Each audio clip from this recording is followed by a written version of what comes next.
Germany, the hosts, are the first team in Euro 2024 to make it to the round of 16. Stevie Nicol is here with me from the studios. Mark Ogden from Frankfurt will be talking about his experiences as well as tomorrow's game between England and Denmark. We'll also talk about the earlier game today between Croatia and Albania. James Ollie will hopefully join us to talk about the aforementioned Three Lions. But let's talk about Germany, fellas, the first team to make it through the round of 16. Everybody knew that they were good enough to go far. But Stevie, talk to me about this victory against Hungary. Obviously, Musiala doing his thing, Gundogan. But what have you made of Germany so far now that they've booked their ticket to the round of 16?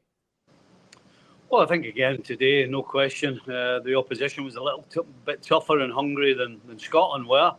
Asked a few more questions. But overall, there's no doubt the best team won. Germany were in control of the majority of the game.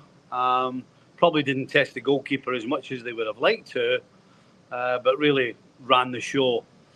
I guess the negative, if you want to look at a bigger picture, would be that Neuer had to make some saves in the first half. I mean, and we're talking breakaways. You know, there was no real build-up of play. It was all breakaways that Hungary produced in the first half. And as I said, Neuer made a couple of saves. And that would be the only negative from this game today, because possession-wise, obviously you score 2 goals.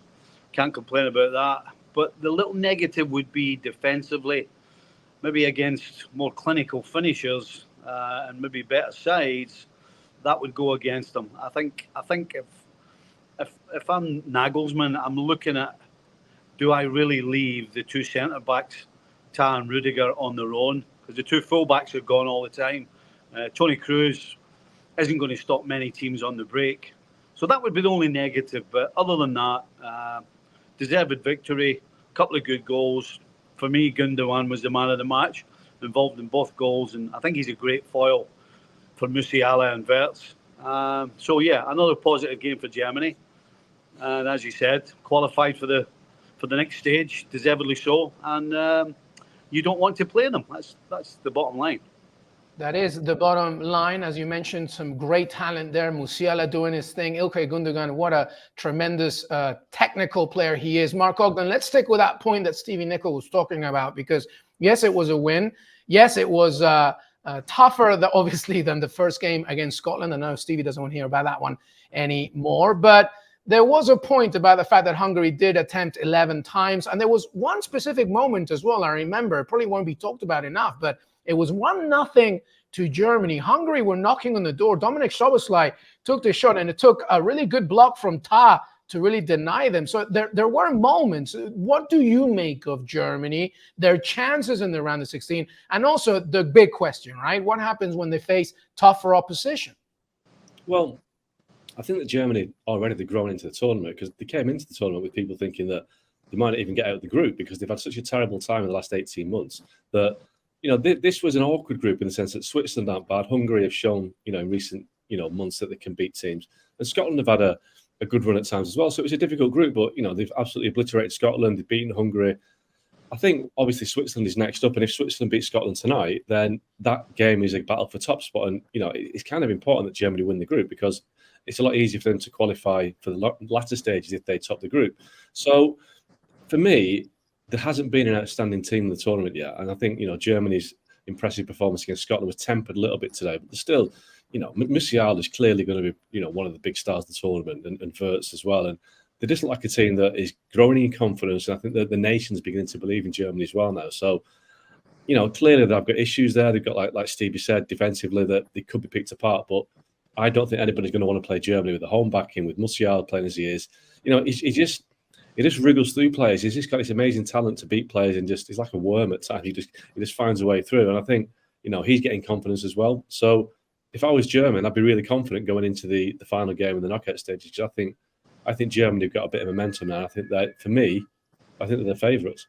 They're the favorites right now. After 21 years old and 114 days, by the way, Musiala becomes the youngest player in a nation's first 2 group stage games at a single Euros. Meanwhile, he became the first player to score in Germany's first 2 matches since Mario Gomez at Euro 20 Well, so Stevie, what does Germany do for that third game then?